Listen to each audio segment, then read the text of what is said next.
इमरान खान के हवाले से जो अदालती फ़ैसला आया उसके ऊपर पाकिस्तान तहरीक इंसाफ की खुशियाँ आप समझें बिल्कुल इंटरम किस्म की साबित हुई। यानी 24 घंटे भी नहीं हुए तो हुकूमत ने अब उसके ऊपर रिव्यू पिटीशन दाखिल कर दिया, जिसके अंदर अदालत को याद दहानी करवाई गई है कि किस तरह अदालत ने जो रिलीफ फराहम की है उसके अंदर बहुत सारी खामियाँ हैं।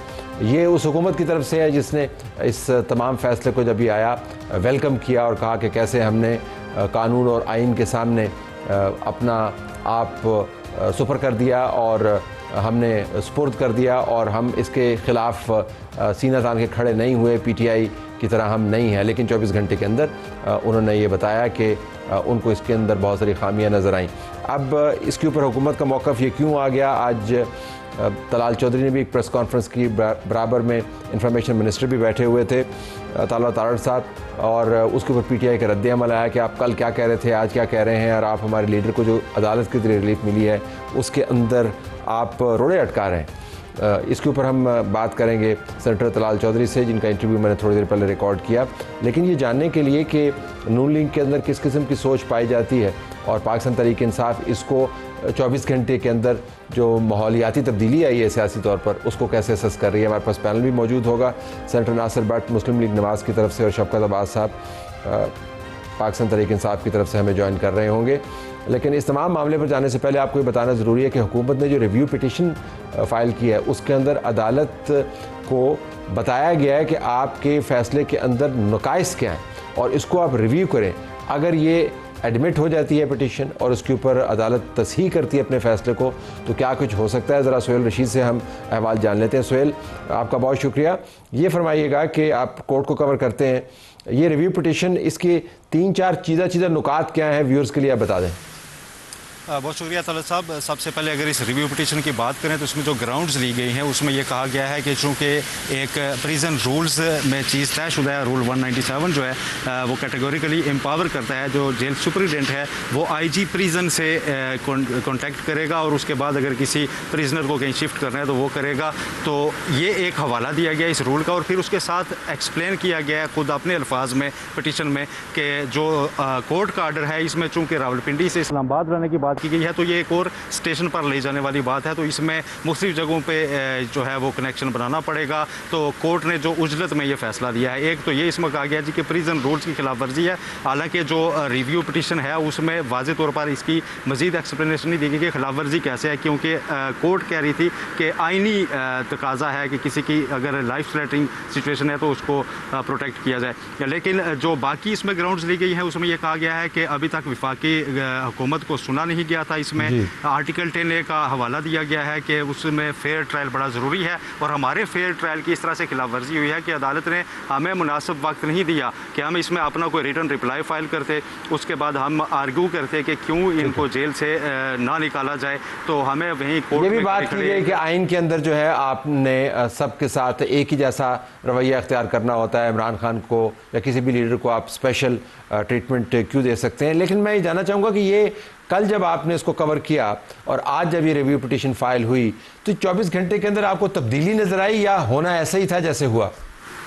देखिए, तब्दीली ये है कि इंटरम ऑर्डर के खिलाफ रिव्यू पिटीशन बहुत कम देखने में आती है। कोई फाइनल जजमेंट हो तो उसमें तो ये होता है, लेकिन सिर्फ रिव्यू पिटीशन काफ़ी नहीं होगी क्योंकि ये एक पेंडिंग केस है जिसमें नेक्स्ट डेट ऑलरेडी गुज़श्ता रोज़ के ऑर्डर में डाल चुकी है और वो 16 सितंबर रखी गई है। और इस वक्त सुप्रीम कोर्ट में अदालती छुट्टियाँ चल रही हैं, 3 रुकनी बेंच हर रोज़ दस्तियाब नहीं होता, जजेस मुख्तलिफ स्टेशन पर भी काम कर रहे हैं, इसलिए गर्मियों की छुट्टियों के बाद इस केस को आइंदा रखा गया था। तो इसमें एक अर्ली हियरिंग भी डालनी पड़ेगी, उसमें भी कन्विंस करना पड़ेगा कि कौन सी अर्जेंसी है ऐसी कि सुप्रीम कोर्ट गर्मियों की छुट्टियों में इस केस को दोबारा टेकअप करे, क्योंकि ये केस लगवाया कैसे गया था वो भी जानना ज़रूरी है। एक हफ्ता पहले वज़ीर आला खैबर पख्तूनख्वा सोहेल अफरीदी अपने कारकुनान के साथ सुप्रीम कोर्ट के बाहर इकट्ठे हुए थे और उन्होंने कहा था कि फिर खबरें आ रही हैं कि इमरान खान साहब की है तो सुप्रीम कोर्ट में हमारे कुछ केसेस पेंडिंग पड़े हैं। फिर रजिस्ट्रार से मुलाकात की सलमान अकरम राजा ने और वहाँ पर ये यकीन दहानी कराई गई थी कि हम नेक्स्ट वीक में जो बेंच अवेलेबल हुआ 3 मेंबर क्योंकि ये केस पहले 3 मेंबर बेंच सुनता रहा, तो उसके सामने ये केस रखेंगे,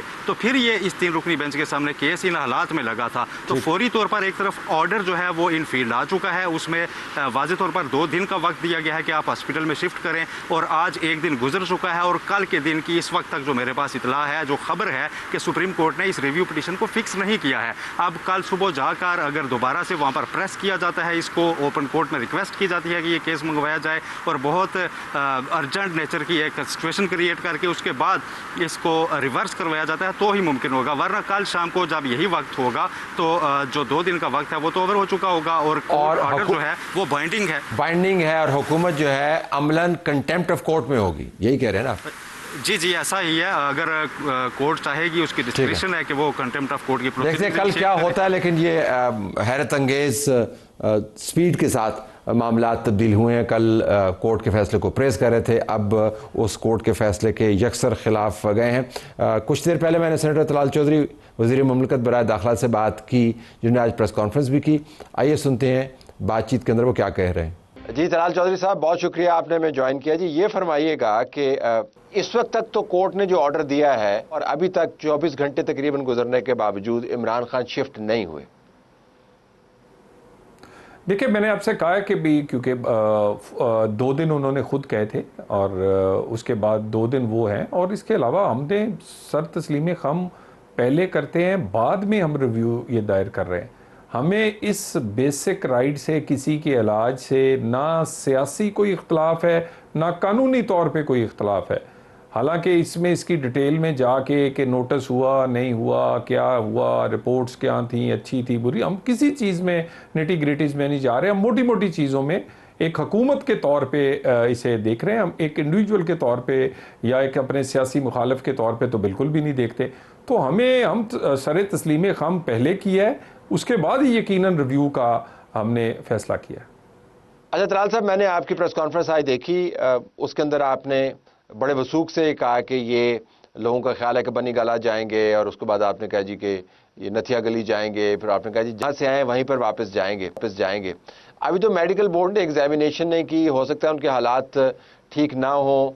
आपको क्यों इतना एतमाद है कि वापस उन्होंने अडयाला जेल ही जाना है? देखिए जी, मैं दुआ गो अपने सियासी मुखालिफ के लिए भी कि अल्लाह उसे सेहत दे, ज़िंदगी दे, तकड़ा करे। वो क्या कहते हैं, सियासी मुखालिफ है, ज़ाती तो नहीं, और अल्लाह मियाँ उसे सेहत तंदुरुस्ती देगा। पहले भी देखिए आँख का मसला हुआ था, लोगों ने कहा आँख ज़ाया हो गई। मैंने ही कहा था कि 6/6 हो गई है आखिर में, बेहतरीन ट्रीटमेंट के बाद। और जो अभी भी जो उनकी रिपोर्ट्स सुप्रीम कोर्ट तक गई हैं, उसमें अगर मैं आपको कहता हूँ तलत साहब, आप तो माशाल्लाह बहुत एक्सरसाइज भी करते हैं, रनिंग एथलीट हैं अच्छे भले, आप अपने टेस्ट करवाएं, आपके इससे ज़्यादा बुरे होंगे। तो मेरा ख्याल है कि मुझे पूरी उम्मीद है कि बोर्ड जब चेक करेगा, बाकी ट्रीटमेंट इनकी तसल्ली तशफ़ी होगी, तो ये फिट है माशाल्लाह।